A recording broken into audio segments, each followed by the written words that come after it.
अध्याय 7। पिताजी से मुलाकात। मैं कई दिनों तक अपने पिता को ढूंढने के लिए इधर उधर घूमती रही, लेकिन मैं अपने इस मकसद में कामयाब न हो सकी। मुझे ये भी पता था कि मैं अपने मकसद में कामयाब नहीं हो सकती, क्योंकि मुझे अपने पिता या उनके परिवार के बारे में कोई भी जानकारी नहीं थी। लेकिन फिर भी मैं पागलों की तरह शहर का हर कोना, हर गली घूमती रही। 5 दिन इधर उधर घूमने के बाद मैं थक हार कर फिर से सिया के पास चली आई। राबिया, बनी कोई बात? मेरे कहने का मतलब है कि क्या तुम्हें अपने पिता के बारे में कुछ पता चला? नहीं सिया, दरअसल इसमें मेरा ही कसूर है। मैं ही पागल हूँ, क्योंकि मैं बिना कुछ जाने सिर्फ एक नाम के सहारे अपने पिता को ढूंढने निकल गई। मुझे पता था कि वो मुझे नहीं मिलेंगे और ना ही मैं उनका पता लगा पाऊंगी, लेकिन फिर भी मैं पागलों की तरह अपनी कोशिश करती रही। मैं शहर के हर कोने में गई, हर गली में, हर दुकान में गई, लेकिन मुझे अपने पिता का पता न चल सका। क्या नाम है उनका? तुमने कभी इस बारे में जिक्र नहीं किया। तुम्हारे पिता का क्या नाम है? अबू। अबू? ये कैसा नाम हुआ? क्या वो मुस्लिम है? नहीं। तो फिर अबू? इसके पीछे भी एक कहानी है। कौन सी कहानी? हुआ यूं कि एक दिन मेरी माँ के साथ मेरे पिता को लेकर कुछ कहा सुनी हो गई। वो मुझे मेरे पिता के बारे में कुछ भी नहीं बता रहे थे और मैं जिद कर रही थी कि मुझे उनसे बात करनी है। तभी मेरी माँ ने गुस्से में आकर बोल दिया कि तुम उस अबू का नाम मेरे सामने दोबारा कभी नहीं लोगी। अबू शब्द सुनकर मेरा दिमाग चकरा गया और मेरा मन में बहुत सी कहानियां बनने लगी। अबू नाम सुनकर मैंने मन ही मन ये मान लिया कि मेरे पिता एक मुस्लिम है, और शायद यही वजह थी कि मेरी माँ के साथ उनकी लड़ाई झगड़ा रहता होगा, जिस वजह से माँ उनसे नाराज होकर यहाँ न्यूजीलैंड में आकर रहने लग गई। ये भी हो सकता है कि मेरे पिता मुस्लिम समुदाय से संबंध रखते थे और माँ हिंदू धर्म से, और शायद धर्म ही उनके बीच लड़ाई का कारण होगा। मेरा ये विश्वास तब और भी पक्का हो गया जब मैंने अपने नाम के बारे में सोचा। मेरा नाम राबिया है, जो कि एक मुस्लिम नाम है। मैंने ये मान भी लिया था कि मेरे पिता ने मेरा ये नाम रखा होगा, लेकिन मेरी इस सोच पर मुझे तब शक होने लगा जब मुझे पता चला कि मेरे पिता ने तो मुझे आज तक देखा भी नहीं और मेरी पैदाइश ही न्यूजीलैंड में हुई थी। फिर मेरे नाम और पिता के नाम के बीच में क्या संबंध हो सकता है? खैर, अब ये तो तय था कि मेरे पिता मुस्लिम थे और मेरी माँ हिंदू धर्म से संबंध रखती थी, और उन्होंने मेरी परवरिश हिंदू धर्म के अनुसार ही की थी। धीरे धीरे मेरा झुकाव मुस्लिम धर्म की ओर होने लग गया। मैं इंटरनेट पर मुस्लिम धर्म से संबंधित बातें जानने लग गई। मैं अपने कमरे में भी मुस्लिम धर्म से संबंधित तस्वीरें लगाने लग गई, क्योंकि मेरी सोच थी कि जब भी भविष्य में कभी मैं अपने पिता से मिलूंगी तो मुझे उनके धर्म के बारे में भी कुछ पता होना चाहिए। तो ये जानकर निराश न हो कि मुझे उनके धर्म के बारे में बिल्कुल भी जानकारी नहीं है। मेरी सोच के अनुसार अगर मेरे पिता को ये पता चल गया कि मेरी माँ ने मेरी परवरिश हिंदू धर्म के अनुसार की है और मुस्लिम धर्म के बारे में मुझे कुछ भी नहीं बताया, तो शायद उन्हें काफी दुख लगेगा। एक दिन मेरी माँ मेरे कमरे में आई और कमरे में मुस्लिम धर्म से संबंधित तस्वीरें देखकर मुझ पर भड़क गई और इसके बारे में पूछने लग गई। मैंने उन्हें साफ साफ बता दिया, क्योंकि मेरे पिता मुस्लिम धर्म से संबंध रखते हैं तो मुझे भी थोड़ा बहुत उनके बारे में पता होना चाहिए। इसलिए मैं मुस्लिम धर्म से संबंधित जानकारी जुटाने की कोशिश करती हूँ।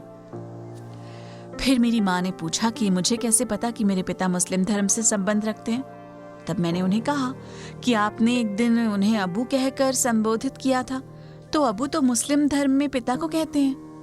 ये सुनकर मेरी माँ गुस्से में आ गई और फिर अचानक ही जोर जोर से हंसने लग गई। उनको हंसता देखकर मैं हैरान रह गई और एक टक हैरानी से उनकी तरफ देखने लग गई।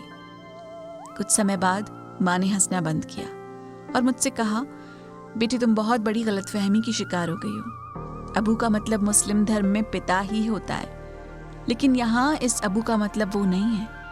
यहाँ अबू का मतलब वो बंदर है, जो अलादीन नाम के कार्टून में एक बंदर का होता है। तुम्हारे पिता को लोग अबू यानी बंदर कहकर चिढ़ाते थे, और मुझे अबू की बीवी यानी एक बंदर की पत्नी कहकर बुलाते थे। अगर मैं सही समय पर न्यूजीलैंड में आने का फैसला ना लेती और तुम्हें वहां तुम्हारे पिता के पास रहने देती तो तुम्हें भी अबू की बेटी यानी एक बंदर की बेटी कह कहकर संबोधित करते। तुम्हारे पिता को हकलाहट की समस्या थी और वो बोलते समय खी खी खो खो जैसी आवाज निकालते थे, जैसा कि एक बंदर निकालता है, जिस वजह से वो पूरे शहर में अबू के नाम से मशहूर थे। उनकी वजह से मेरा भी जीना काफी मुश्किल हो चुका था। लोग मेरा भी मजाक बनाते थे। उनकी वजह से मुझे तरह तरह की बातें सुनने को मिलती थी। तुम शायद मुझे गलत समझो, लेकिन उस समय मैंने यहाँ आने का जो फैसला किया, जो कि बिल्कुल सही था। अगर मैं यहाँ ना आती तो मेरे साथ साथ तुम्हारा भी जीना मुश्किल हो जाता। राबिया, मुझे माफ करना, मुझे इसके बारे में कुछ भी नहीं पता था। ये सुनकर अब लगता है कि तुम्हारी माँ गलत नहीं है, वो अपनी जगह बिल्कुल सही है। दरअसल तुम्हारे माता पिता के झगड़े की असली वजह ये समाज था, जो कि उनकी हकलाहट की समस्या की वजह से उनका और उनके साथ साथ तुम्हारी माँ का भी मजाक बनाता था। तुम्हारी माँ को ये डर था कि भविष्य में उनकी जो भी औलाद होगी ये समाज उसका भी मजाक बनाएगा। शायद यही वजह से वो उनको छोड़कर और इस समाज से दूर अलग जगह में जाकर रहने लग गईं। क्या उन्होंने अपनी एक अलग पहचान बनाई, वो पहचान जो उनकी खुद की पहचान थी। अपनी इस पहचान पर उन्होंने अपने पति की परछाई नहीं पड़ने दी और तुमको भी उनके इस पहचान से दूर रखा। चूंकि मुझे भी हकलाहट की समस्या है तो मैं ये भली भांति समझ सकती हूँ कि मेरी वजह से मेरे परिवार को भी ऐसी ही शर्मिंदगी का सामना करना पड़ता है।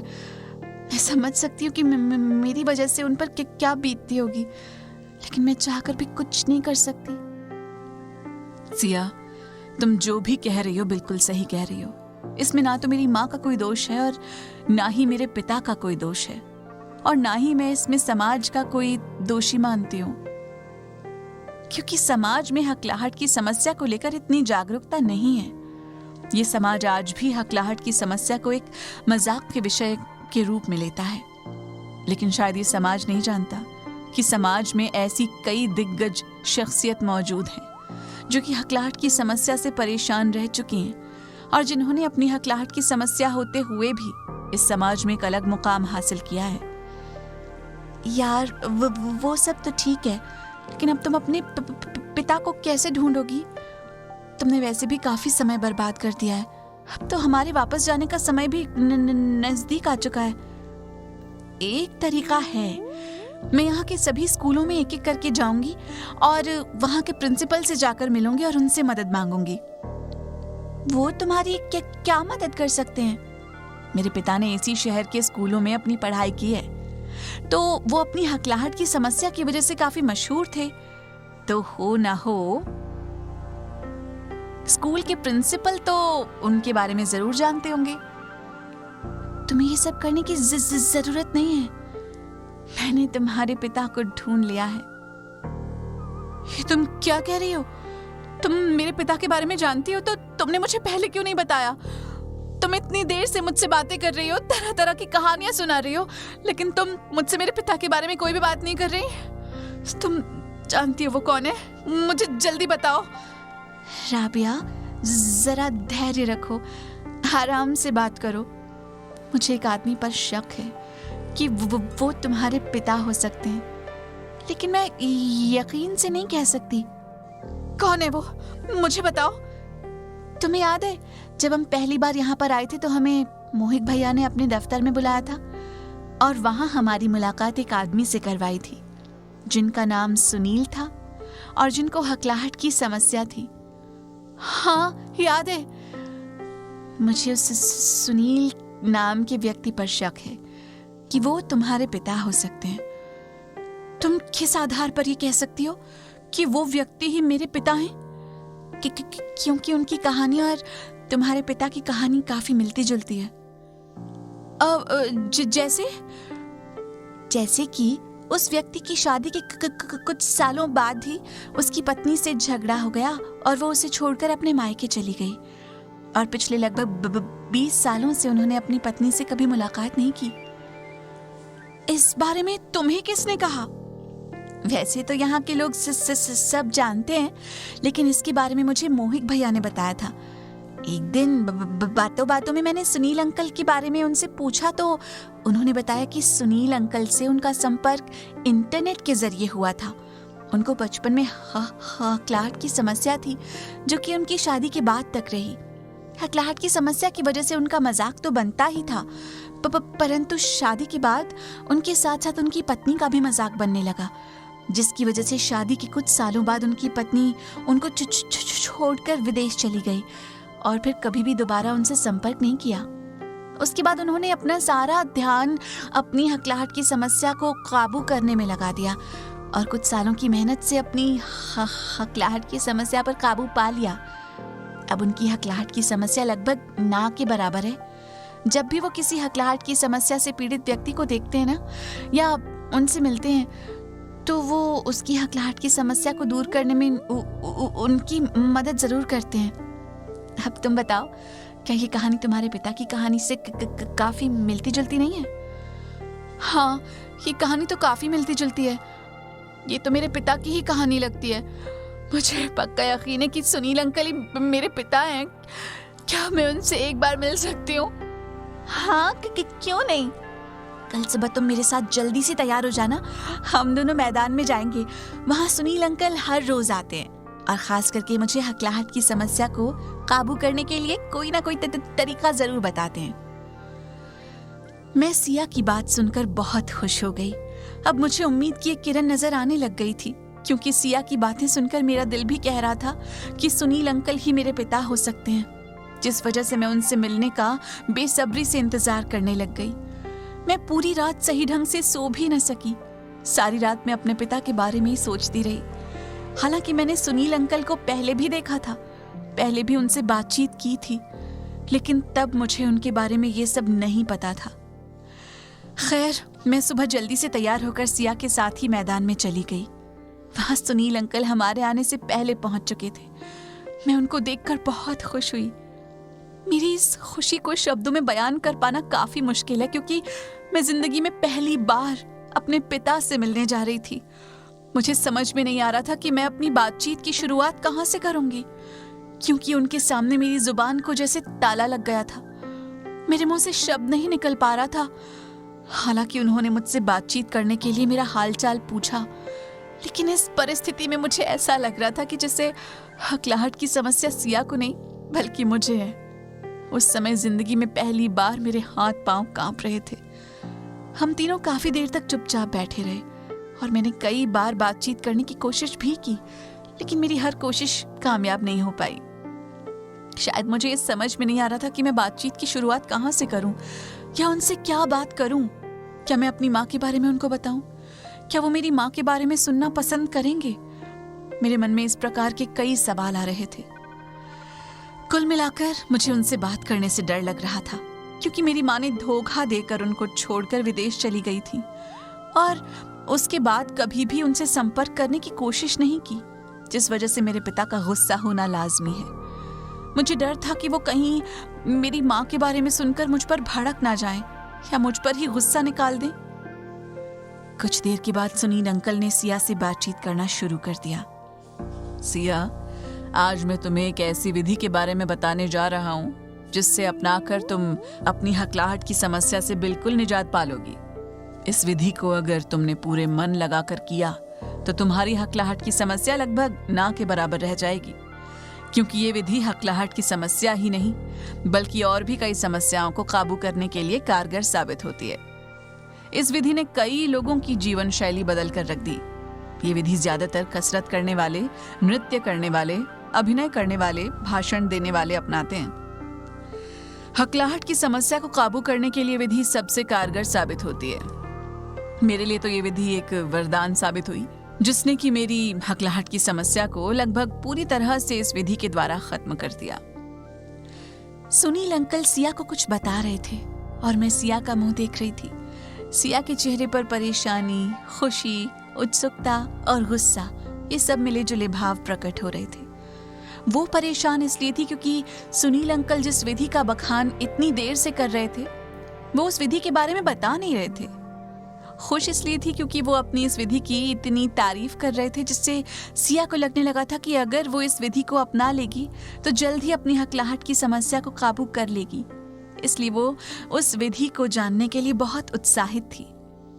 सुनील अंकल काफी देर तक अपनी इस विधि की तारीफ ही किए जा रहे थे जिससे सिया कुछ गुस्से में आ गई और उसने अपना गुस्सा दबाते हुए सुनील अंकल से कहा, अंकल जी अब बता भी दो कि मुझे करना क्या है ताकि जल्द से जल्द मैं अपनी हकलाहट की समस्या को काबू कर लूं। सिया बेटा, तुम्हें ज्यादा कुछ नहीं करना, बस रोजाना 1 या 2 घंटे शीशे के सामने बैठकर अपने आप से बातें करनी है। बातें करनी है? कि क्या बातें करनी है? और फिर शीशे के सामने ही क्यों? मैं कुछ समझी नहीं। इसके पीछे क्या कारण है? सिया ने हैरानी से कहा, तुम किसी भी विषय को लेकर अपने आप से बातें कर सकती हो, लेकिन तुम्हें अगर अपनी हकलाहट की समस्या ठीक करनी है या उसे काबू में करना है तो तुम्हें ऐसा करना ही होगा। लेकिन ऐसे तो लोग मुझे पागल ही समझेंगे। तुम्हें लोग पागल क्यों समझेंगे? क्योंकि ऐसी हरकतें तो कोई पागल ही करता है। आप सोचो, मैं एक जगह बैठी हूँ और सामने शीशा है और मैं अपने आप से कुछ भी बड़बड़ा रही हूँ, तो ये काम तो किसी पागल का ही हुआ। तुम बिल्कुल सही कह रही हो, लेकिन शायद तुम ये नहीं जानती कि बहुत से लोग इसी पागलपन की वजह से काफी ऊंचे मुकाम हासिल कर चुके हैं। लेकिन ऐसा करने के पीछे वैज्ञानिक कारण क्या है? मेरे कहने का मतलब है कि अगर मैं शीशे के सामने बैठकर अपने आप से बातें करूंगी तो मेरी हकलाहट की समस्या कैसे ठीक होगी? मुझे कुछ समझ नहीं आ रहा। मैं समझाता हूँ, लेकिन इससे पहले तुम मेरी एक बात का जवाब दो। क्या तुम कभी नृत्यशाला या व्यायामशाला में गई हो? हाँ बिल्कुल। तो क्या तुमने वहां बड़े बड़े शीशे लगे देखे हैं? हाँ देखे हैं। क्या तुम बता सकती हो इसके पीछे क्या वजह हो सकती है? वजह तो नहीं बता सकती। हो सकता है कि वो सजावट के तौर पर लगाए हों। नहीं, वो सजावट के तौर पर नहीं लगाए जाते, क्योंकि अगर उन्हें सजावट के तौर पर लगाना ही है तो शीशे की जगह कुछ और लगा सकते हैं। तो फिर आप ही बताओ, इसके पीछे क्या वजह हो सकती है? एक नृत्यशाला में शीशे इसलिए लगाए जाते हैं ताकि तुम अगर नृत्य करो तो अपने आप को नृत्य करते देखो और ये खुद फैसला करो कि क्या मैं सही कर रही हूँ। क्योंकि अगर तुम किसी दूसरे से अपने नृत्य के बारे में पूछोगी तो वो शायद तुम्हारा मन रखने के लिए झूठ बोल देगा कि तुम बिल्कुल सही कर रही हो, लेकिन तुम्हारा दिमाग तुम्हारे इस मन का कोई लिहाज नहीं करेगा और शीशे के सामने सब सच बोल देगा। एक पुरानी कहावत है कि दर्पण कभी झूठ नहीं बोलता। इसी प्रकार जब कसरत करते समय तुम शीशे के सामने अपने आप को देखती हो तो शीशा तुम्हारे मन में एक आत्मविश्वास पैदा करने का काम करता है।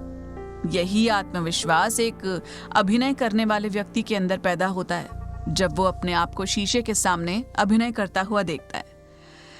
उसके आसपास के लोग बेशक उसका दिल रखने के लिए उसे झूठ बोल दें, लेकिन दर्पण कभी झूठ नहीं बोलता। मैं आपकी बात कुछ समझ पा रही हूँ, लेकिन हकलाहट की समस्या में ये तरीका किस प्रकार कारगर साबित होता है? जब तुम शीशे के सामने बैठकर कुछ बोलती हो तो तुम अपने आप को बोलते हुए देखती हो। तुम्हारे मन में एक आत्मविश्वास पैदा हो जाता है कि अब मैं सही प्रकार से बोल रही हूँ, क्योंकि जब मैं अपने आप से बिना हकलाए हुए बात कर सकती हूँ तो किसी दूसरे के सामने भी आराम से बातचीत क्यों नहीं कर सकती? लेकिन अंकल जी, अगर मान लो मैं शीशे के सामने बोलते समय हकलाने लग गई तो यही आत्मविश्वास बढ़ने के बजाय कम होने लगेगा और मैं और भी हकलाने लग जाऊंगी। तुम्हारा प्रश्न बिल्कुल सही है, लेकिन मेरा यकीन मानो ऐसा कभी नहीं होता, क्योंकि यहाँ तुम्हारे और तुम्हारे प्रतिबिंब के सिवा और दूसरा कोई मौजूद नहीं होता। यानी तुम्हें हकलाता हुआ कोई भी नहीं देख रहा, तुम सिर्फ अपने आप को देख रही हो। और अगर हकलाने भी लग गई तो तुम्हारा दिमाग इसको नजरअंदाज कर देगा। तुम कुछ दिन ऐसा करके देखो, तुम्हें इसके बेहतर परिणाम मिलने शुरू हो जाएंगे और इसके साथ साथ तुम्हारे मन में कोई शंका है तो वो भी अपने आप दूर हो जाएगी। इसके बाद मैं और सिया अपने कमरे में आ गए। सिया ने मेरी तरफ हैरानी से देखकर कहा, राबिया, तुम्हें क्या लगता है, क्या इस प्रकार की हरकत करने से मेरी हकलाहट की समस्या दूर हो जाएगी? सिया, इस बारे में तो मैं बिल्कुल कुछ नहीं कह सकती। हाँ, लेकिन इतना जरूर है कि अगर इतने आत्मविश्वास के साथ सुनील अंकल कह रहे हैं तो कुछ दिन इसको आजमाने में क्या हर्ज है। खैर, ये सब छोड़ो। सबसे पहले तुम ये बताओ कि तुमने सुनील अंकल से बात क्यों नहीं की? सिया, मैं बात तो करना चाहती थी, लेकिन मुझे समझ में नहीं आ रहा था कि मैं बातचीत की शुरुआत कहाँ से करूं, क्योंकि तुम तो समझ सकती हो कि मैं सीधा तो उनसे ये नहीं कह सकती कि मैं आपकी बेटी हूँ, क्योंकि भगवान ना करे अगर वो व्यक्ति कोई और निकला तो, और अगर वो तुम्हारे पिता हुए तो मुझे उनसे बात करने से और भी डर लग रहा था, क्योंकि अगर वो मेरे पिता हुए तो लाजमी है कि वो मेरी माँ से बहुत गुस्सा होंगे, क्योंकि मेरी माँ ही उनको धोखा देकर विदेश चली गई थी, और अगर उनको पता चल गया कि मैं उसी माँ की बेटी हूँ तो उनका ये गुस्सा मुझ पर भी निकल सकता है। इस वजह को लेकर मैं काफी डर गई थी और मेरे मुंह से आवाज नहीं निकल रही थी। तुम मानो या ना मानो, उस समय मुझे ऐसा लग रहा था कि जैसे मुझे ही हकलाहट की समस्या है। तुम सही कह रही हो। चलो कोई बात नहीं, मैं ही बातों बातों में उनसे इस बारे में बात करूंगी।